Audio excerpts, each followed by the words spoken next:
Good evening. Welcome to APTN National News. I'm Dennis Ward. The Union of BC Indian Chiefs say they are alarmed about the RCMP exclusion zone established in Wet'suwet'en territories. They believe that for Wet'suwet'en people to be denied access to their own territories as a result of a police exclusion zone is a violation of human rights. Today, the union, along with other concerned groups, held a press conference in Vancouver to denounce the move by the RCMP. APTN's Tina House was at the conference and joins us now. We're here at the offices of the Union of BC Indian Chiefs, where just minutes ago the press conference wrapped regarding the situation that's unfolding in the Wet'suwet'en territory. Joining me today is Harsha Walia, the new Executive Director of the BC Civil Liberties Association. Congratulations on your new post. Thank you, Tina. What would you like to say about what's unfolding right now and what we're seeing up north? Yeah, I think from our perspective at the BCCLA, we're extremely concerned about what is happening in Wet'suwet'en territories. We see a continuous violation of Wet'suwet'en rights and title. In particular, this past week, we saw the implementation and RCMP enforcement of an exclusion zone at the 27-kilometer mark. And yesterday, we assisted two people, Cody Merriman and Dali Alexis Nicol. Dali is a member of the Gidimt'en clan of the Wet'suwet'en Nation. Cody is married into the nation and he was himself a member of the Haida Nation. And we assisted them in filing complaints with respect to RCMP misconduct, which we maintain as RCMP misconduct and they maintain as RCMP misconduct, by virtue of the fact that an exclusion zone exists on their territory. Dali Alexis Nicol was very clear in asserting her rights as a Gidimt'en woman to cross through the checkpoint and to cross into the exclusion zone. Both of them were carrying food and winter supplies through to the camp, which the RCMP in their press release stated would not be an issue, but they were both denied access. This is, of course, also a violation of their charter-protected rights. So for us, we see the exclusion zone as a huge and serious violation of charter-protected rights to freedom of association, to liberty, to mobility, to not be arbitrarily detained. And so violation of these rights are serious. They have to be taken seriously. And so for both Cody and Dali and other people who are also denied at the exclusion zone, including reports of reporters being denied, this is a very serious violation. The RCMP, in our opinion, has in this case instituted an exclusion zone that is arbitrary and unnecessary and reinforces a criminalizing approach to dealing with Wet'suwet'en rights and title and Wet'suwet'en jurisdiction. And we're concerned, especially because of what happened last year in the investigation, both the militarized raid that occurred and reports that came out after suggesting that the RCMP was planning and potentially engaging in lethal force against people. And so for all of these reasons, we call on the RCMP exclusion zone to be dismantled, and in particular for the provincial government and the federal government and Coastal GasLink to come to the table in a good way on a nation-to-nation basis with the Wet'suwet'en in order to resolve this peacefully. We've had organizations such as the Canadian Association of Journalists, Amnesty International, among others, unduly lend their support in terms of offering solutions for the situation that's unfolding. What are your worst fears that we can see in the next coming days? I mean, I think the worst fears are several-fold. One is, of course, another militarized-style excessive checkpoint and raid happening on Gidimt'en territories. I also think there is serious issues of physical safety. Members of the Wet'suwet'en Nation have said the fact that they were denied winter supplies, denied food, the RCMP exclusion zone not allowing food and winter supplies, and also puts people at risk of their health and their well-being. So we can also see a kind of chronic long-term impact in people's well-being. And of course, just the compounding impacts of what it means to continuously have to affirm and assert rights and title and to be denied that. I've known Frida Houston for 10 years, and she's a strong, amazing, incredible woman. And I also worry about the impacts of what this constant fight puts on people like her, who should not have to be, who should not have to hold so much. And I think there's, at a basic human level, people also have the right to live with dignity and self-determination. And so for me, it's also the long-term impacts of the Wet'suwet'en having to consistently fight in the courts and fight on the ground. That's also equally worrying, in addition to the kind of immediate impacts of potential RCMP action. Absolutely. Thank you so much for joining us. APTN National News will be staying on top of this story as it unfolds. Back to you in studio. Well, all eyes are on BC. Our next guest has reviewed Coastal GasLink's application for the injunction, and he co-authored a report for the Yellowhead Institute called Injunctions by First Nations, Results of a National Study. Mark Cruz is a criminal defense lawyer with Reason Dick Law Offices in Winnipeg and a member of Musqueam First Nation in Saskatchewan. He joins us from Winnipeg. Mark, thanks for joining us. Let's start with some basics and what exactly is a court injunction and why do they exist? Well, an injunction is basically a stop order. It's sort of saying you should stop doing a practice. And they're usually a fast-tracked court hearing, so they do happen pretty quick, so there's limited sort of evidentiary products before the justice. So your research for Yellowhead has found that injunctions are granted more often to corporations against Indigenous peoples than they are to First Nations trying to protect their rights. Can you explain? Yeah, that's correct. Only about 18.5% of Indigenous applications are successful, where more often than not they're successful for companies sort of opposing Indigenous actions such as blockades. And there's several reasons for that, but it tends to do with the reasoning of the legal tests of an injunction. The late Art Manuel famously called injunctions the legal billy club. Is it fair to say they are used as a weapon against First Nations, and has there been an uptick in their use against Indigenous peoples? Yes, every time we really see a blockade action, an injunction is usually brought, and for various reasons such as trespass law, or in this case they cited intimidation and mischief. The justices cite that a criminal act is probably or likely occurring, so an enforcement order is justified, and then the RCMP have to follow enforcement orders given by justices. So you've reviewed Coastal GasLink's November 2018 injunction application. What did you find? Well, the applications are, again, based mostly on that threefold test. So there's a serious issue to be tried, there's an irreparable harm suffered by the plaintiff, usually the company, and that there's a balance of convenience in favor of giving the injunction rather than not. And so in these cases, again, they cited the blockades as being criminal and also potentially opposed to the Forest Roads and Services Act. So because there's sort of tortious or criminal behavior, that justifies the enforcement orders. So the RCMP say they have no choice but to enforce the court's injunction. What do you make of the images we saw last January of RCMP raiding the Gittenden checkpoint, and how should we be thinking about the next raid, which looks to be imminent? Yeah, I mean, always those images are troubling to see when unarmed protectors are being sort of arrested sort of aggressively by the officers. But again, they are mandated to those enforcement orders. The RCMP don't have any sort of way around following that order. Again, they always have their discretion on how to implement that order, though, and it seems the setup this time is similar to the last time. Mark, we'll have to leave there, but appreciate you shedding some light on all this for us. Thank you. To Thunder Bay now, where the cases of 3 homicides were before the courts today, including 2 from this year that have left an 11-year-old and an 18-year-old dead. Here's Willow Fiddler with a rundown of what happened in court.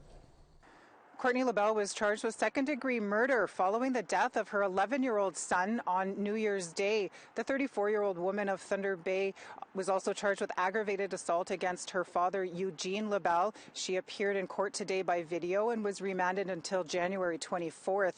Also in court today, 19-year-old Cody Shaganash Etcham, charged with first-degree murder in connection with the city's second homicide of 2020. 18-year-old Austin Robinson died in hospital last weekend after a break-and-enter in his home.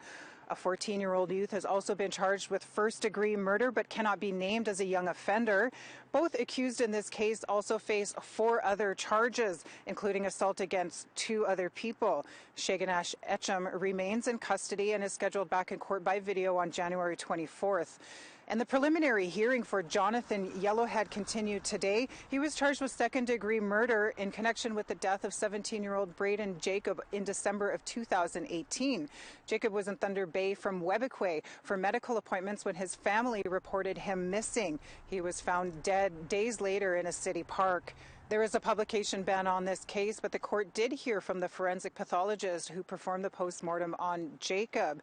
The court will hear evidence from 5 more witnesses this week, and the hearing is expected to wrap up on Friday. Willow Fiddler, APTN National News, Thunder Bay. Trial is underway for the man charged in the hit-and-run death of a Mi'kmaq youth in New Brunswick.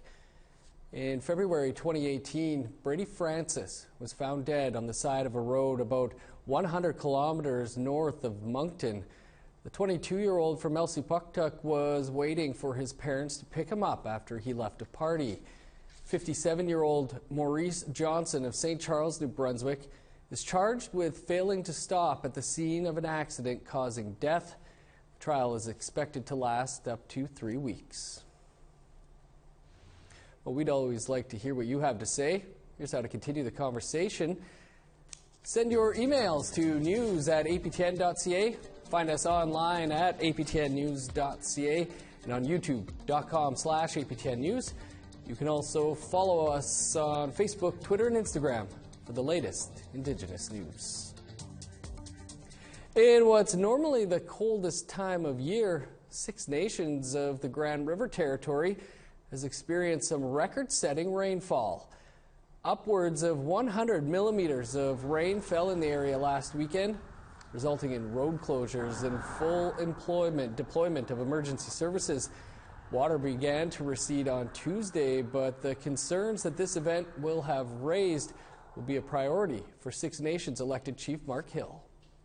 Well, you know, to be honest, I think this is something that the 58th elected council really needs to put a lot of attention to, which is the environment and the terminology climate change and climate action and what we're doing, what our plans are to be climate prepared. As we know, and you see the different shifts happening across the world and the globe. In terms of climate, that, you know, we need to have measures and plans put in place in terms of our preparedness, because if this is going to happen, like you said, we're in January, we're not used to this type of weather, right? Usually it's snowing, right? But as opposed to the heavy rainfall that we've experienced over these past days, you know, that tells me the shift in climate, and we really need to put those discussions at the forefront in terms of what this elected council is preparing. A new initiative to help newcomers to Canada understand the history of Indigenous peoples has been launched. That story and more still to come. Here's a look at Thursday's weather forecast starting on the East Coast. -5 with showers for St. John's. A rain-snow mix and -3 in Halifax. Sunny and 21 below for Nain. Rain and 15 below in Cartwright. -2 with snow for Montreal. -24 in Chibougamau. 5 below for London. Snow and -7 for Toronto. -14 with rain in Thunder Bay. Sunny and 20 below for Sioux Lookout. -25 in Puckatawagan and Thompson. 24 below for the Paw. -25 for Winnipeg and Gimli. 23 below for Princess Harbour. 24 below in Regina. Snow and -28 for North Battleford. -31 in Uranium City. -29 in Buffalo Narrows. Welcome back. Newcomers moving to Canada are faced with living a new way of life. Part of that is learning the history of the First Peoples. But this isn't always being done. A new report is hoping to change that. Here's Brittany Hobson with more. When Hani Atan Al-Ubidi came to Winnipeg 20 years ago, there were few spaces where newcomers and Indigenous people could come together. This is changing, but more work needs to be done. This prompted the development of a new report looking at ways to promote relationship building between the two communities. The gap that we have identified between those two communities it was mainly driven by misconception, misunderstanding, myths, and some type of racism in certain incidents, certain situations. Al-Ubidi works with the nonprofit group Immigration Partnership Winnipeg. The group facilitated the report. They found newcomers' ideas of Indigenous people can be based off of stereotypes. The report includes recommendations to change this, like creating safe spaces for dialogue and cross-cultural activities. Jenna Wirch was a researcher on the project. She says Indigenous people should be involved right from the get-go. Any organization can partner up with a newcomer organization and welcome newcomers to Canada when they come into our territory, and we're calling it territory orientation. So essentially, when they get off the plane, we have them welcome them at the airport, and welcome them to our territory. Ultimately, the organization would like to see the development of an orientation toolkit or a document newcomers are given when they first arrive, outlining the histories of Indigenous peoples in Canada. The newcomer population is increasing in Canada, and so is the Indigenous population in Winnipeg and in Manitoba. And for that purpose, we need to do something about it. Given that the blind eye would not solve the problem, the gap will get bigger, and it would lead to negative results. LUBD says the two groups are alike in more ways and can learn from each other. Family unit is very essential to both communities.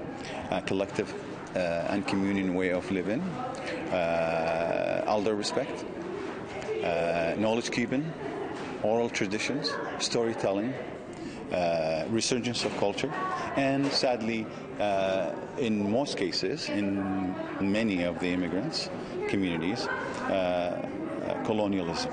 For Wirch, the development of this report signifies a new way forward.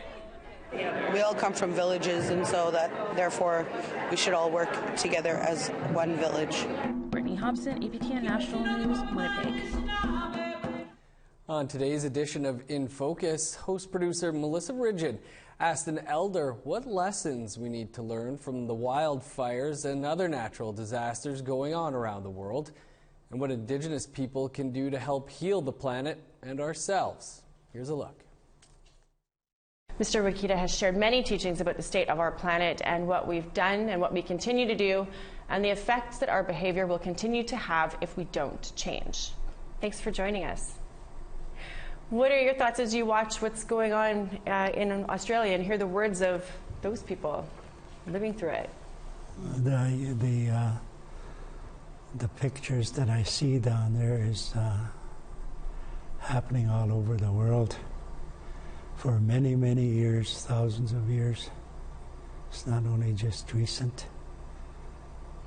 Then that's what comes to my mind, the history and the stories that I've heard from my people.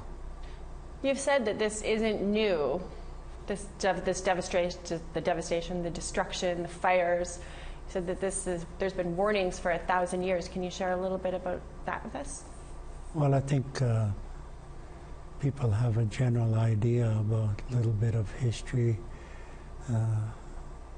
like the Ice Age, and something came out of that, and the floods, something came out of that.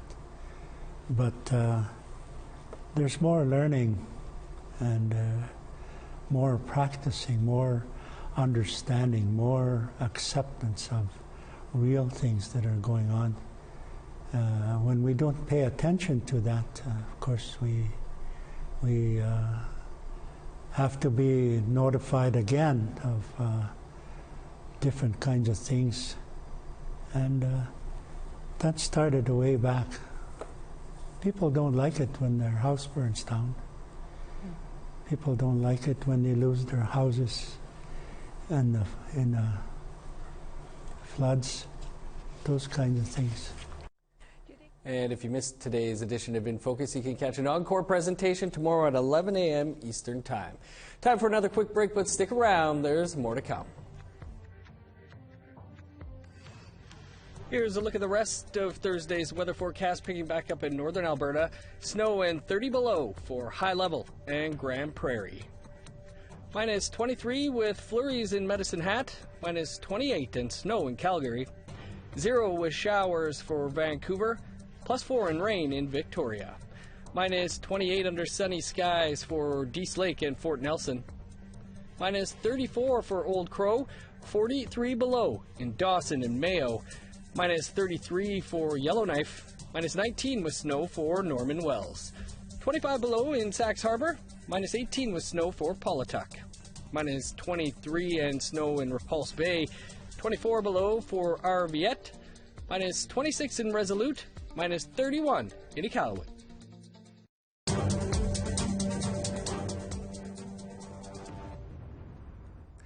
Welcome back. New help is on the way for Indigenous children dealing with mental health issues across the country. An initiative that began with research at Laurentian University in Sudbury has received a $1.5 million funding boost from the federal government. Details from CTV's Ian Campbell. Ontario. Tablets like these will soon become commonplace in Indigenous communities across the country. It's been 10 years in the making. It involves a survey they call Anishinaabe, which means how are you in the Anishinaabeg language. So there are certain questions that we consider that are flag questions that allow if there is a need for that child to receive immediate support, we then connect them with the local resources. The I Am Well program began as a partnership between Laurentian University and the Wikwemikong Health Center. It'll provide data to community leaders on how best to direct their resources. This is about empowering them with data that they can make their choices. We give them a picture, and this picture shows the 4 quadrants of health. Researcher Nancy Young says each child who takes the survey gets a picture of a medicine wheel to help them determine where they are with regards to their mental health. She adds the project is entirely community driven. What resources they have, what resources they need to bring in, but yes, it's feeding data directly to community leaders. It's so important to get people started off on the right foot in terms of their health and wellness for their lives, and this project is really something that's going to have a major impact. A team of 19 researchers from 8 universities and 15 organizations are involved, and they hope this will reduce some of the barriers youth are currently facing. Indigenous youth health has always been basically ignored over many decades. This is to show how serious we are to address the pervasive systemic issues that are going on in these communities. It gives them an opportunity to access resources, immediately. And I think for our communities, it's just going to be a healthier future for all.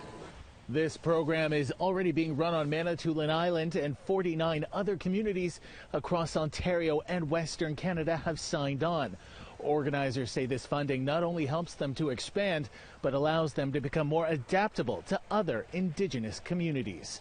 Ian Campbell, CTV News, Sudbury. The government agency responsible for managing Quebec's place names debuted an improved online compendium of Indigenous place names from across Nunavik, the region north of Quebec's 55th parallel.